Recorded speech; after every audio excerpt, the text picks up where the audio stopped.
Nós vamos estudar uma história muito interessante sobre a vida do rei Asa.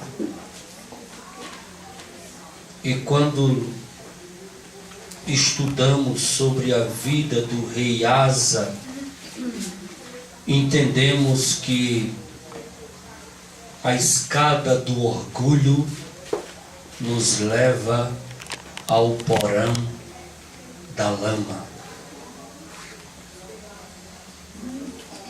Esse tema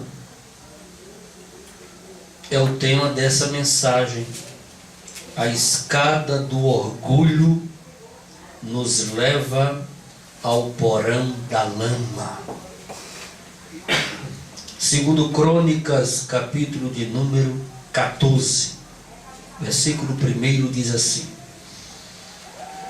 Abias descansou com seus antepassados e foi sepultado na cidade de Davi.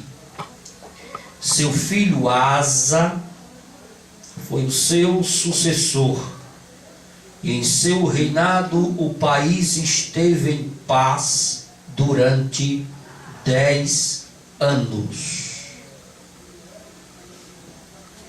Durante 10 anos o país esteve em paz.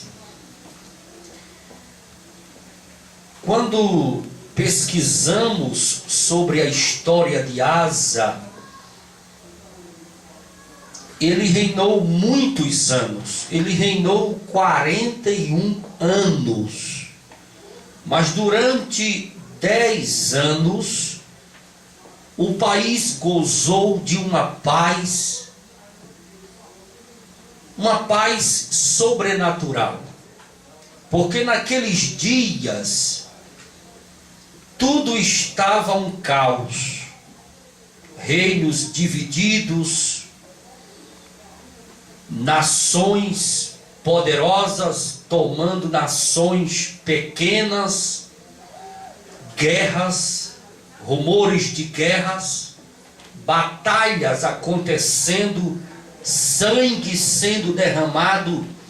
Naqueles dias do rei Asa, aconteciam tantas guerras, tantas batalhas, que o povo tinha aquilo dali como hobby. Matar o semelhante, matar o próximo, era um hobby. Era algo que já estava incrustado na cultura daqueles dias. Ao invés de levar o menino pequeno para uma escola e ensiná-lo a escrever e a ler, naqueles dias levava-se o menino a uma escola de luta, a uma escola como se manusear uma espada, como se manusear um escudo, como se manusear um arco e flecha.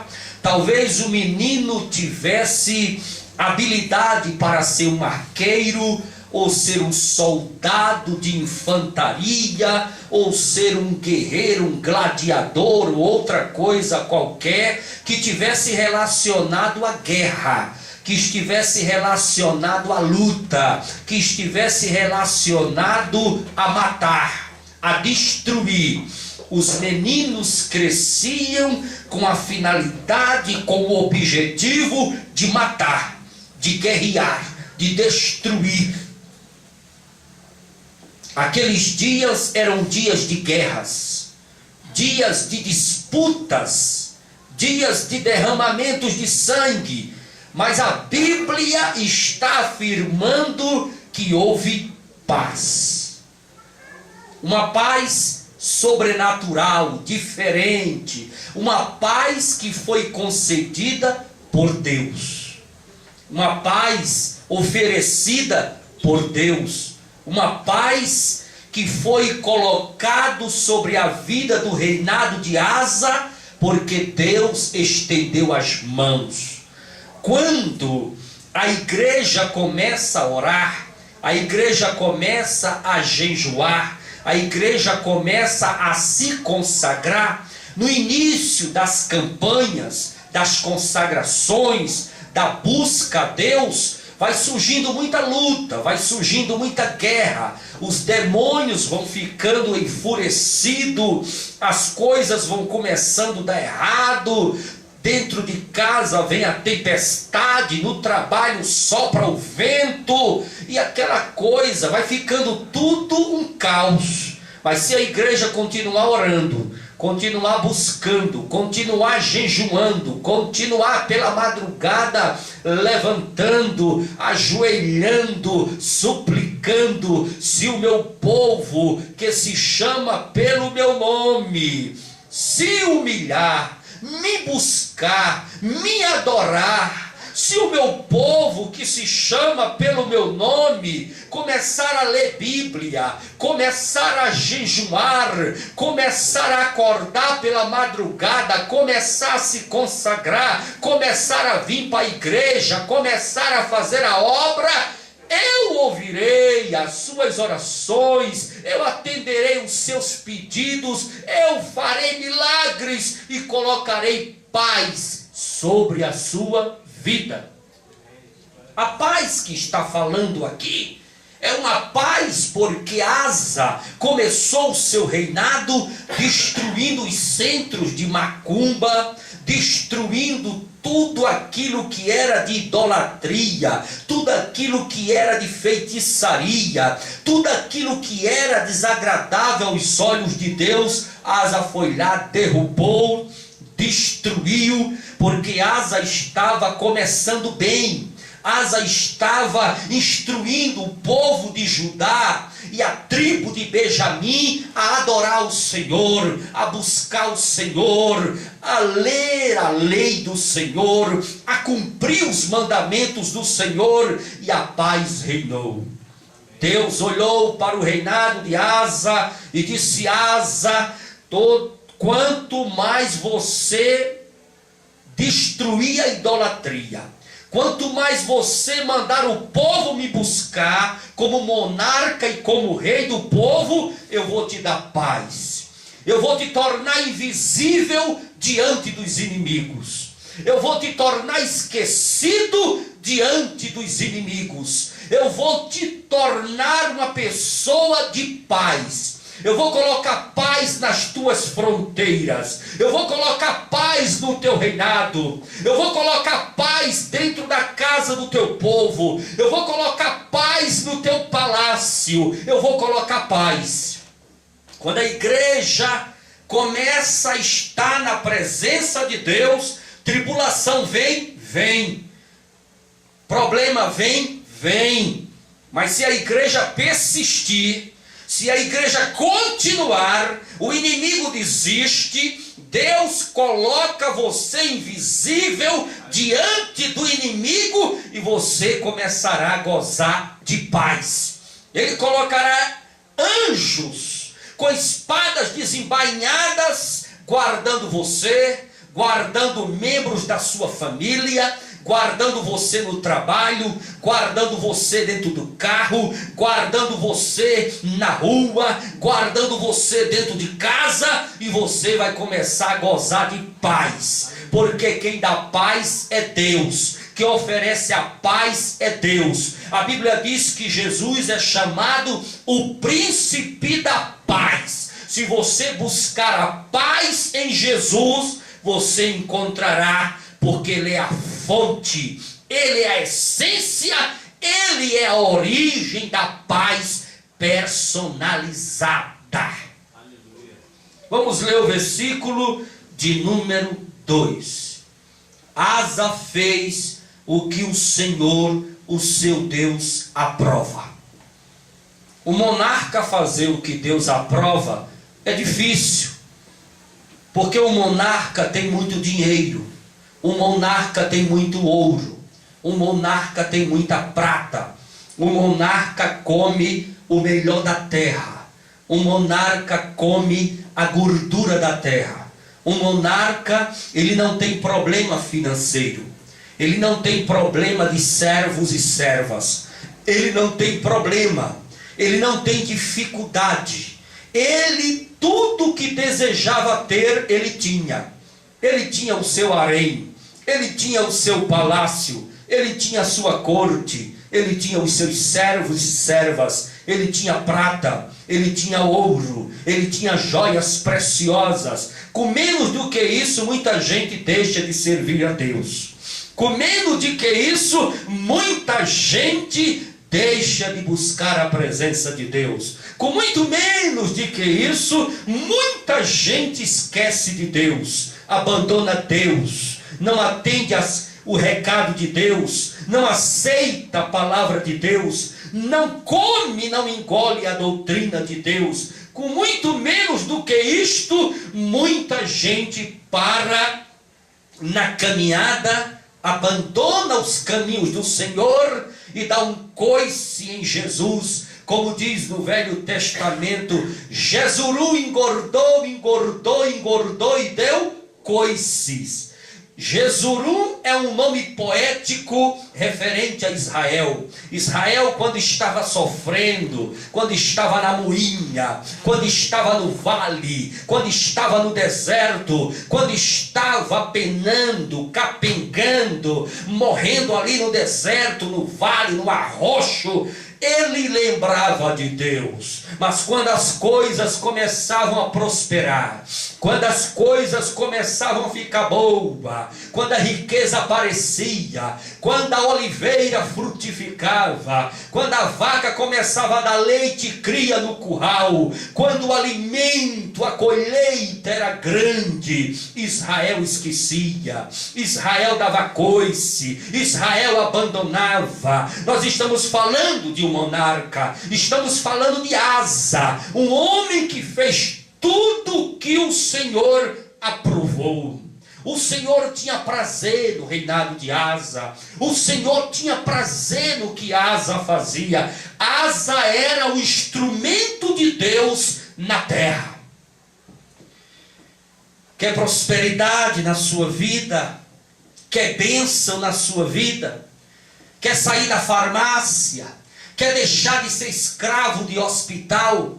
Quer deixar de ser escravo dos remédios depressivos, remédios de tarja preta? Quer sair fora dessa escravidão? Quer sair fora dessa escravidão maligna, do cheque especial, do cartão de crédito? Escravo, muita gente é escravo da área financeira, muita gente é escravo da área física, patologicamente falando. Enfermidades e enfermidades vão surgindo e vão te escravizando, te escravizando. Outro é escravo de outras áreas, da área profissional. A área profissional não se abre, a área profissional não frutifica, a área profissional não prospera, a área profissional é minguada, é aquele salário minguado, é aquele salário que parece que recebe em saco furado, nada vai para frente, é andando para trás igual caranguejo todo o tempo, nada prospera, nada se abre, nada vai para frente, é tudo minguado, é tudo mesquinho, é tudo se acabando, se destruindo, cada dia pior. É igual a cantiga do cocá, do guiné, da galinha da Angola: tô fraco, tô fraco, tô fraco, tô fraco. Quer melhorar? Começa a fazer a obra de Deus. Começa a fazer aquilo que Deus se agrada. Começa a fazer aquilo que Deus abre o seu coração. Começa a orar. Começa a orar dentro de casa. Começa a ouvir hinos de louvores dentro de casa. Começa a orar dentro do carro. Começa a ouvir hinos de louvores dentro do carro. Porque a partir do momento que você está dentro do seu carro, ouvindo um hino de louvor e orando, você está fazendo um culto. Acredite nisso, é um culto. Um culto é a todo momento que você se reúne e conversa com Deus. Todo momento que você se reúne e começa a escutar Deus é um culto. Começa a fazer culto dentro de casa.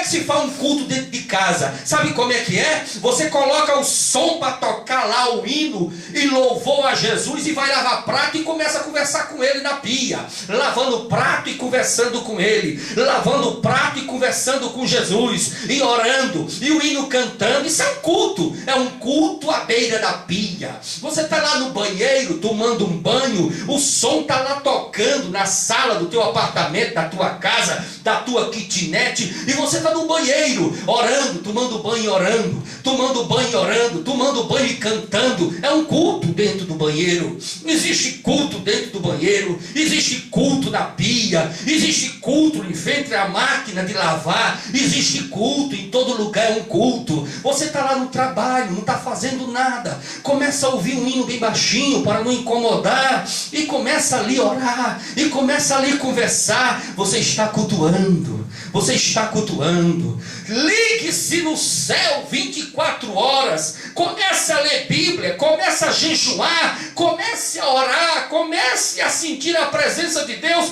Volte às práticas do primeiro amor, e aí as áreas da sua vida sararão. Aquela área que está minguada, aquela área que está seca, esturricada, que não chove bênção, que não frutifica, que não aparece leite, não aparece fruto, não aparece nada, parece que está tudo emperrado, parece que está tudo parado. Aquilo ali começa a frutificar, começa a chover bênção, começa as coisas a acontecerem, começa Deus a chover vitória, bênção, portas abertas, multiplicação. Tudo vai acontecendo de uma maneira milagrosa, inexplicável, maravilhosa, porque o que precisa na vida do povo de Deus é que o povo de Deus comece a fazer as coisas que agradam ao Senhor. Vamos ler o versículo de número 3.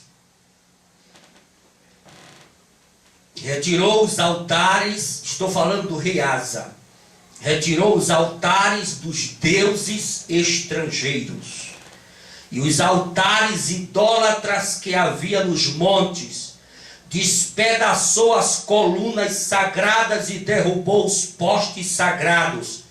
Onde existia um centro de macumba, Asa destruiu. Onde existia um terreiro de macumba, Asa foi lá e mandou acabar.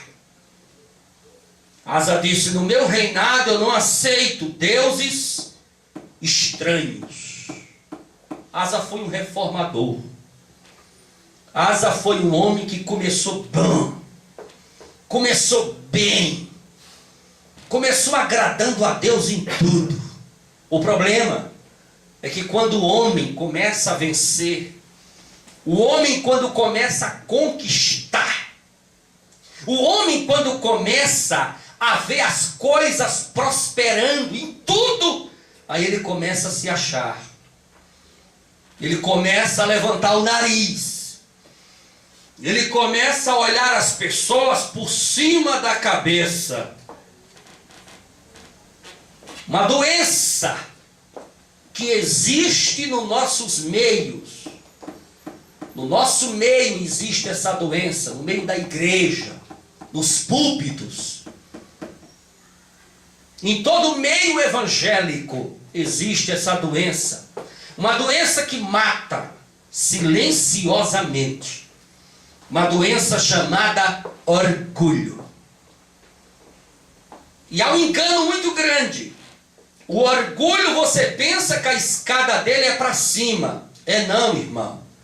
Orgulho, a escada dele é para baixo.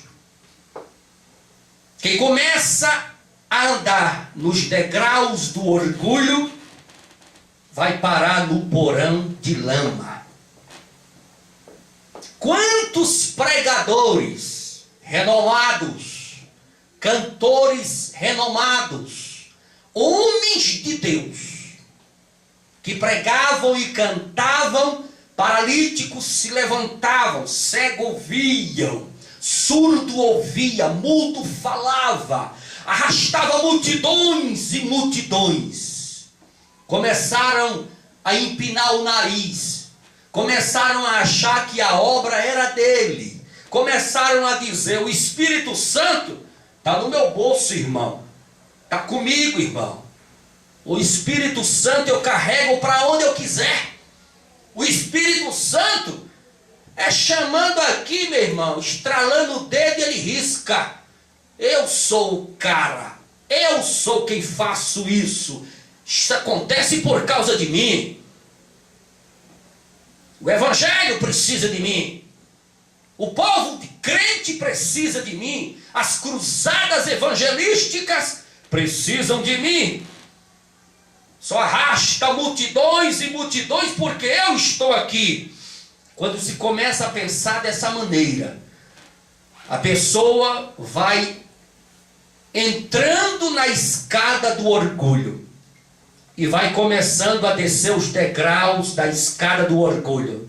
Vai começando a descer os degraus da escada do orgulho e vai parar no porão de lama. E quando chega no porão de lama, ele olha para trás e vê a burrada que fez. Muitos às vezes voltam. E quando voltam, arrependidos, aqueles holofotes, aquelas câmeras ligadas, os aplausos, o povo, o Espírito Santo que estava sobre ele, e toda a glória de Deus que estava sobre a vida dele foi retirada. Ele volta como um mero crente de banco, como se nunca tivesse arrastado multidões. Outros nem voltam, mergulha lá no porão de lama e termina falecendo, partindo para a eternidade, mergulhado no pecado do orgulho, uma doença que tem matado muitas celebridades evangélicas, cantores, pregadores, pastores e outros que fazem a obra de Deus, que se acham, porque eles começam bem, iniciam bem, começam agradando a Deus, fazendo o que Deus gosta, e Deus vai colocando e o enchendo de glória, vai gostando e vai enchendo aquela pessoa de poder e de glória, de unção e de bênção. E quando ela começa a se achar, aí é o momento que ela começa a se perder. Tudo que nós temos, tudo que fazemos, tudo que pregamos, que cantamos ou qualquer outra coisa que você faz na casa de Deus, tudo é pela misericórdia do Senhor Jesus Cristo, e a honra e a glória é dada a Ele. Esquecemos de uma coisa muito interessante no meio cristão: a glória e a luz que brilha sobre mim e sobre cada um de vocês que estão aqui. Nós somos meros satélite. A lua é um satélite. Ela só brilha à noite por causa dos raios solares. Nós somos satélite de Deus. Só brilhamos porque os raios solares do sol da justiça está sobre nós. No dia que os raios solares do sol da justiça sair de nós, enegrecemos, perdemos a glória de Deus e vamos mergulhando na escada do orgulho ao porão de lama, que é o fim daqueles que se acham quando pensam que a glória é dele. A glória não é nossa, a glória é de Deus. A glória é do sol da justiça que brilha sobre você. Permaneça humilde, permaneça de cabeça baixa, permaneça de joelho, permaneça transferindo as glórias para o Senhor. Quando alguém te elogiar, transfira esse elogio para Jesus. Quando alguém te elogiar, quando alguém falar algo sobre você, ofereça e transfira tudo para Jesus, porque Ele é merecedor de toda honra, de toda glória e de todo poder. Estamos falando de Asa. Asa. Ele destruiu. O versículo de número 3 diz que ele retirou os altares dos deuses estrangeiros. Ele retirou os altares idólatras que havia nos montes. O povo adorava nos montes. O povo buscava macumbaria, feitiçaria, deuses extremos nos montes. Asa reuniu uma força policial, uma força que saiu de dentro do seu palácio com o único objetivo: destruir a feitiçaria, a macumbaria, a idolatria de todo o seu reinado. Ele fez uma limpeza.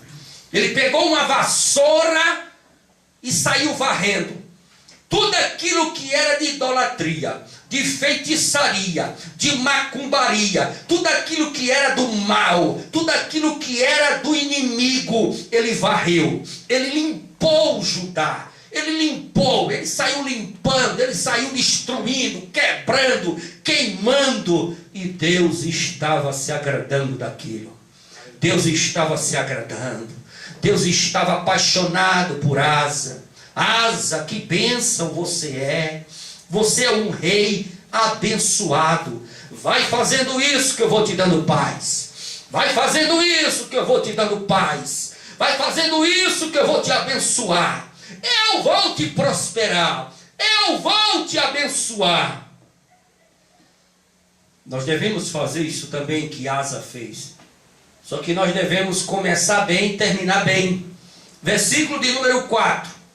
Ordenou ao povo de Judá que buscasse o Senhor, o Deus dos seus antepassados, e que obedecesse às leis e os mandamentos dele. Era uma ordem do monarca. Obedeçam ao Senhor, busque ao Senhor. Lembre-se que crente ainda jejuma. Crente ainda jejuma, lembre-se disso. Lembre-se que o povo que adora o Deus Todo-Poderoso, ele tem que ficar de joelho. Daniel ficava de joelho 3 vezes ao dia. Era como se tomasse um comprimido controlado. De joelhos 3 vezes ao dia. Abria as janelas em direção à cidade de Jerusalém e orava ao Senhor 3 vezes ao dia. Ele não podia esquecer.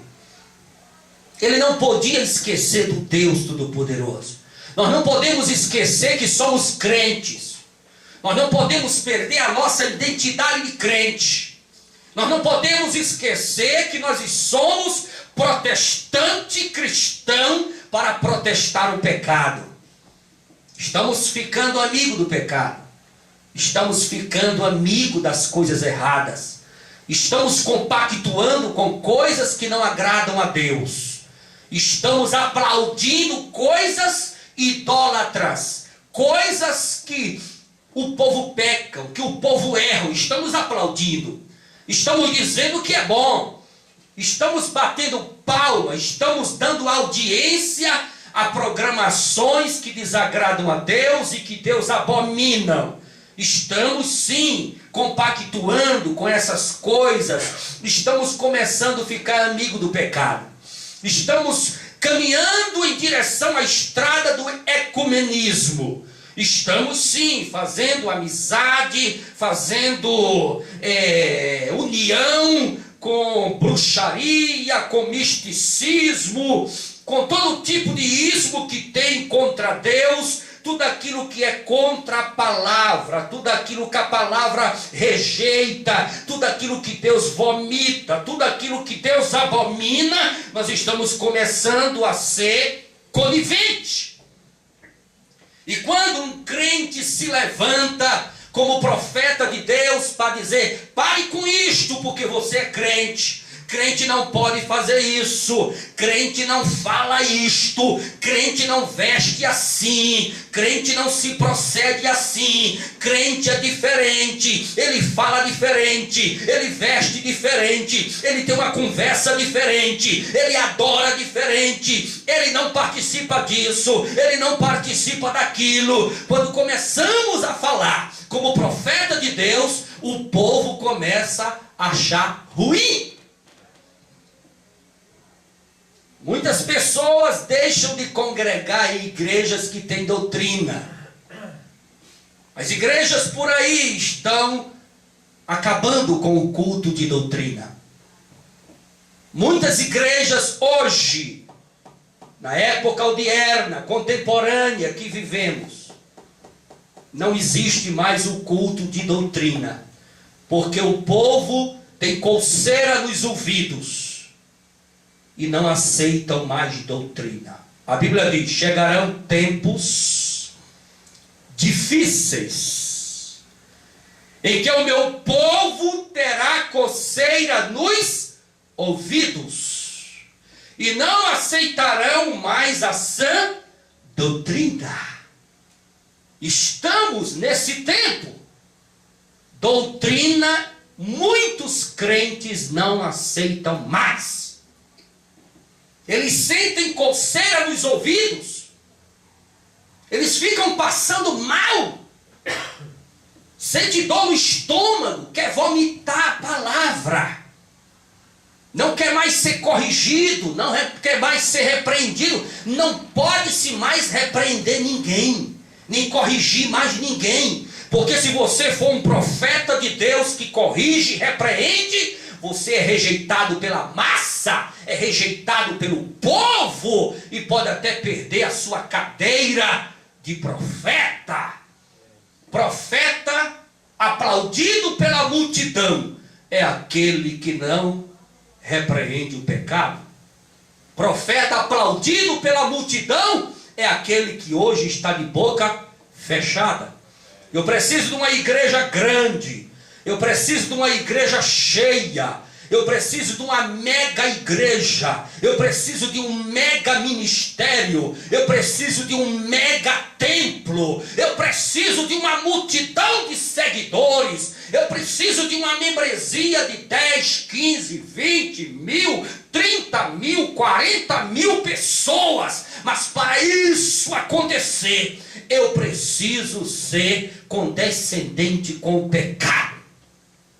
Eu não posso mais doutrinar, eu não posso mais dizer que isso é errado ou aquilo é certo, porque eu vou espantar as ovelhas. As ovelhas têm coceira nos ouvidos. Eu preciso ser conivente com o pecado, para que a multidão possa me aplaudir e eu tenha um mega ministério, um ministério de milhares e milhares de pessoas me aplaudindo como pastor. Ô pastor maravilhoso, ô pastor maravilhoso, é uma bênção. Vai lá que ele é uma bênção. Ele não repreende pecado. Lá na igreja dele a gente pode fazer o que quiser. Estamos liberados a tudo. O homem é uma bênção. Congrega com ele lá. E cada dia o rebanho vai crescendo, crescendo, crescendo. Resta saber, uma pergunta que não quer calar: será que um rebanho desse subirá no arrebatamento da igreja? Será que um rebanho desse subirá quando as trombetas tocarem e Jesus vier buscar a igreja? Será que um rebanho desse tem o nome escrito no livro da vida? Precisamos saber e diferenciar o rebanho que vai para o céu e o rebanho que não vai. A igreja que está seguindo no caminho certo e a igreja que está seguindo em caminhos errados. Muitos líderes e homens de Deus, assim como Asa, começaram bem, terminaram mal, porque se acharam. entraram na escada do orgulho, desceram seus degraus e pararam dentro do porão de lama. O orgulho, ou a escada do orgulho, nos leva ao porão de lama. Quarta-feira continuaremos.